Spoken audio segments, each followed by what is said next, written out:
What's up, y'all? We're still out here at the range, as you can see behind me. It's overcast out here and it's chilly, but it's good for the camera. You don't have that old crazy glare, so as long as it don't do no crazy weather out here, we hanging tough out here. A little bit chilly, a little bit windy, but I think we can work through that. But as you can see, got the jelly contraption set up here, got the chronograph, got 2 blocks of gel. Now there is a test in here already with some punch. I'll leave a link up above that if y'all hadn't seen that one. You might want to see that if you hadn't, because it'll be a spoiler where this stuff landed in the gel if you didn't. So I'll leave a link above. But anyway, for this one, as y'all can see in the title, we're going back to the 380 testing. And what we're testing today is these monolithic hollow points, the Norma 85 grain monolithic hollow points. Y'all know I just picked these up recently in 380, so I've been wanting to test some of these. If you're not familiar with these things are supposed to expand like crazy.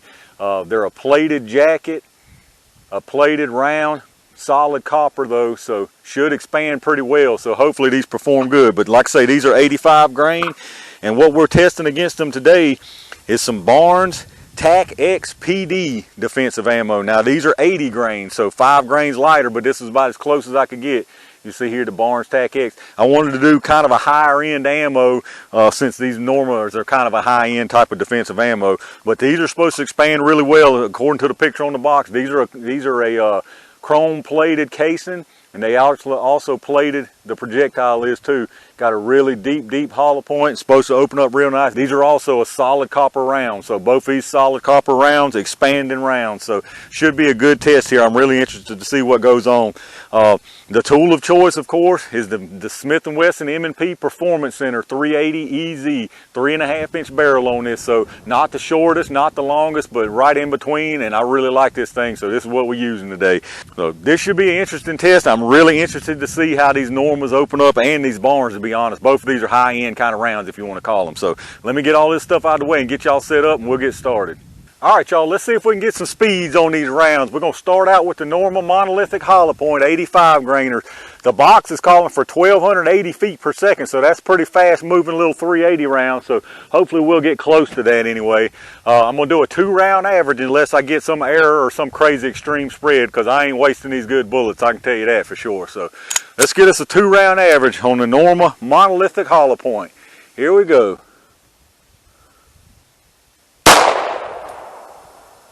Looks like 1,036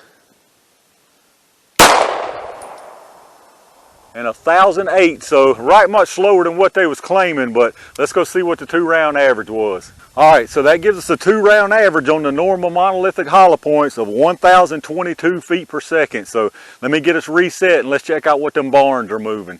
All right, let's see what these Barnes Tac-X PDs are moving. These are 5 grains lighter at 80 grains, but they're claiming less on the box at 990 feet per second. So got a feeling these Barnes are being a little more truthful about what the speed's gonna be. So let's go with 2-round average on these too, y'all. Here we go. 1,016 and 1,022. So let's go see what the average on those were. All right, so a 2-round average on the Barnes were 1,019 feet per second. And if y'all remember, on the Norma Monolithics, it was 1,022. So only 3 feet per second faster out of those Monolithics. So virtually the same speed. I had a feeling they were going to be about the same, and Norma was just being a little paddish on their numbers on the box. So Barnes was pretty honest and pretty straight up. They actually exceeded what the box said. Norma fell short of what the box said, but that tells you the difference in the testing right there. But anyway, let's get this stuff out of the way and get reset up, and y'all know what time it is. All right, y'all, it's monolithic jelly time. We're gonna start out with the monolithics, Norma Monolithic 85 grainers. So let's see what we get out of these. I'm expecting some good expansion from what I've seen from these. So let's see what we get. Here we go. All right, look like a good hit. Let's go down there and see what we got.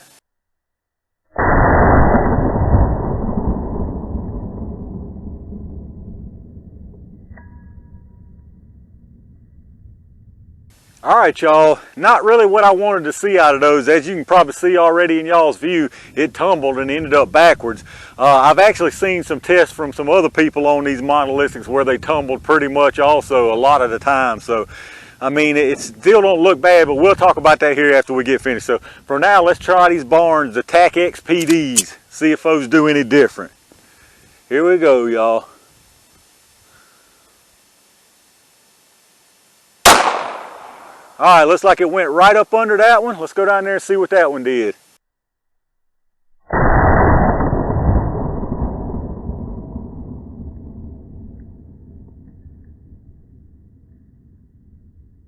All right, y'all, let's take a look at what we got here. So on the top here, that's the Norma Monolithic. On the bottom, the Tac-X PD from Barnes.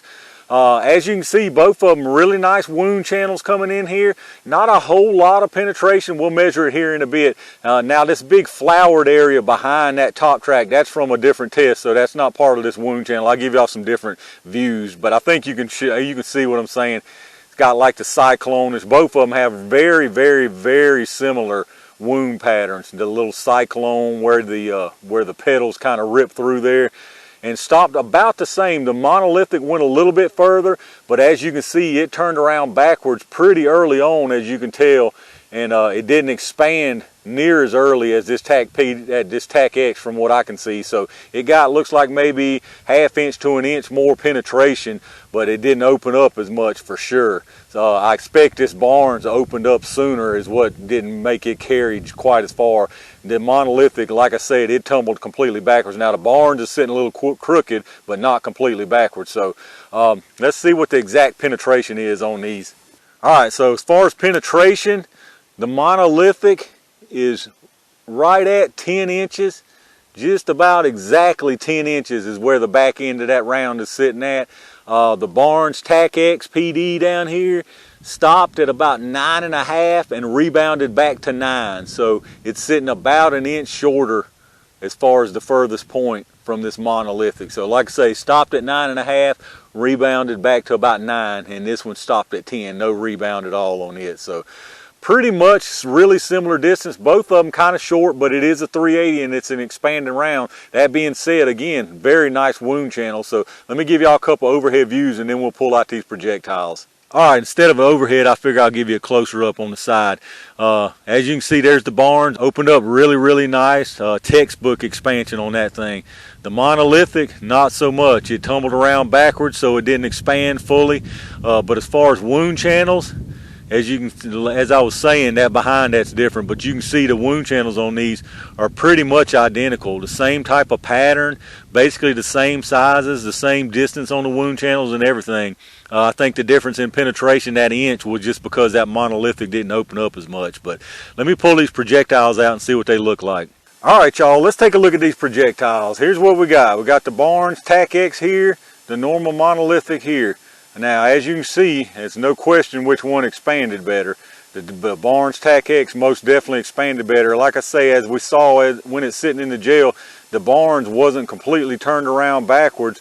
The Monolithic was completely backwards. So I expect this Monolithic tumbled sooner into the gel, so it didn't get a chance to expand. Now, that being said, it was on its way to expanding nicely, as you can see. So you would have 4 big petals out of this one. On the Barnes, you've got 6 a little bit smaller petals, but 6 petals. Now this one expanded really nicely. Both of them solid copper rounds, as you can see. Now, as far as the measurements on these things, let's get a weight on it first. All right, so on the Barnes, looking at 79.8 grains, so virtually no loss there. On the Monolithic, 84.8 grains, so pretty much no loss. They start as 80 and 85, and you know that could just be a little bit of tolerance differences actually in manufacturing. So no kind of material loss whatsoever out of these, which I didn't expect it to be, being solid copper. So pretty nice looking rounds, both of them. Now, as far as the size of them, see what we got here. We'll start the furthest point on the Monolithic. Looks like to be about right there.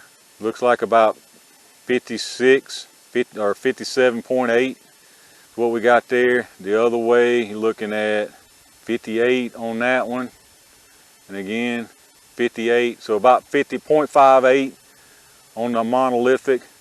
As far as the Barnes, 0.65, 0.65, 0.648, so about 0.65 on that. So definitely a little bit bigger expansion on the Barnes versus the Monolithic, but like I said, it didn't completely open up on the Monolithic. As far as which one of these rounds, I mean, I would rather use if I had to choose between one of these two. I mean, that's a tough call. I don't think I would even have a preference. I mean, as far as these go, I'd probably go with whichever one I can get a hold of. They both had pretty much the same penetration. If this one wouldn't have tumbled, like I say, the penetration would have probably been exact. Now, this one's got 5 grains more weight than this one, so would you rather have that extra 5 grains? Yeah, maybe so, I don't know. But being that this one didn't tumble, you know, what if this one tumbled even sooner and didn't open up quite that much? So that may give the edge to the Barnes. I don't know. Like I say, it would be kind of a toss-up for me, but y'all let me know down in the comments which one would y'all take if you had to choose between these two rounds. All right, y'all, another 380 test down. Pretty interesting here with some high-end defensive ammo from 380. The Norma Monolithic, the Barnes Tac-X PD. Was I that impressed? Not totally that impressed, to be honest with you. Now, they performed excellent, don't get me wrong, but, and I guess as far as the 380, the limits of a 380, I guess they're there, but the penetration was just left a little bit to be desired. Expansion was pretty nice on both of them. Wound channel's definitely pretty nice on both of them, so they definitely performed like they were supposed to do. I got some more 380 tests I'm going to be doing, not today, but in the next trip or two out here between the Lehigh Extreme Defenders and some of those ARX Interceptors, those solid rounds. And I got a feeling those would be my choice for 380 defensive rounds. That's yet to be seen because I hadn't tested them, but I just got a feeling. These hollow points just don't get the penetration that I quite would want now. They do excellent wound channel, and they would definitely do the job like we've always talked about before. Pretty much all these rounds I'm testing would do the job if the placement's correct on them. But these just weren't that impressive. But let me know what y'all thought about them down in the comments. Were you really impressed by either one of these? Like I say, they did open up nicely, and they're nice rounds. But, I mean, just nothing real special in my book. But let me know y'all's thoughts on it. But if you enjoyed the video, make sure you hit the thumbs up, make sure you subscribe, hit that bell notification icon so you can get notified when I upload new stuff. Got tons of more stuff I'm doing out here, so you don't want to miss it. Check my Amazon affiliate storefront in the description like I always ask you. If you do your shopping through Amazon anyway, especially with the Christmas holidays and all coming up, there's going to be a lot of shopping. Hit my link up first. It goes through Amazon just like normal after that. It don't cost you any extra money, and we get a kickback from anything you buy on Amazon after going through that link first, so I greatly appreciate that. Appreciate all my Range Gang members, like I always tell you, who reach down and hit that join button. That really helps the channel. Appreciate each and every single one of y'all once again who watches all my videos, who thumbs up, subscribes to the channel, and leave me comments down below. I really enjoy hearing what y'all have to say. Plenty more stuff on the way, so make sure you stay tuned. And in the meantime, stay safe, stay prepared, and I'll see y'all soon.